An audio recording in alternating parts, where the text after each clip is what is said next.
would also buy the time to read them in.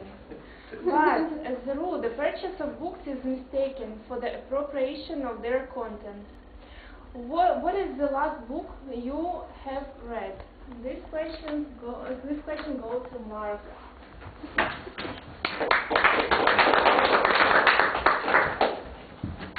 Well, first of all, I want to say that my job is to read books. That's what I do all the time.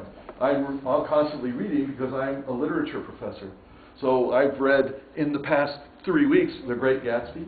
I've read books by Steinbeck, a couple of other things, and 3 plays by Shakespeare. So I'm constantly reading. However, the most important book that I've read recently, I haven't quite finished yet, and that's a biography of Julius Caesar. This biography of Julius Caesar is this thick. He lived 2,000 years ago, and there's so much material in this one book that it's just dense with information. And it's incredibly profound what I'm learning from reading this biography.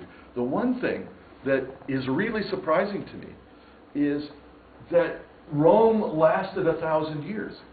Because these people are constantly fighting with each other to take power and control of Rome itself.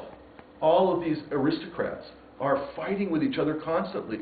Why somebody else didn't come in and beat them is amazing to me. It's just amazing.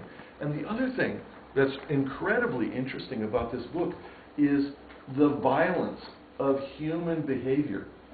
In this book, when Caesar is in Gaul, when he is conquering Gaul, which is France today, these tribes are fighting with each other constantly. They're continually raiding each other. They're continually murdering each other.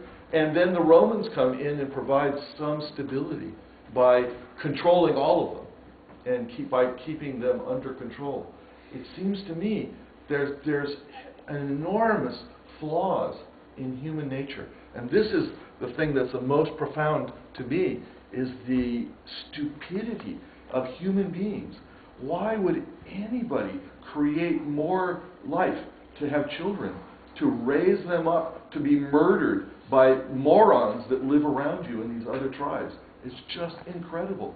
In some ways, we're very lucky to live in the modern world because it's not nearly as violent, chaotic, and crazy as the world 2,000 years ago. Thank you.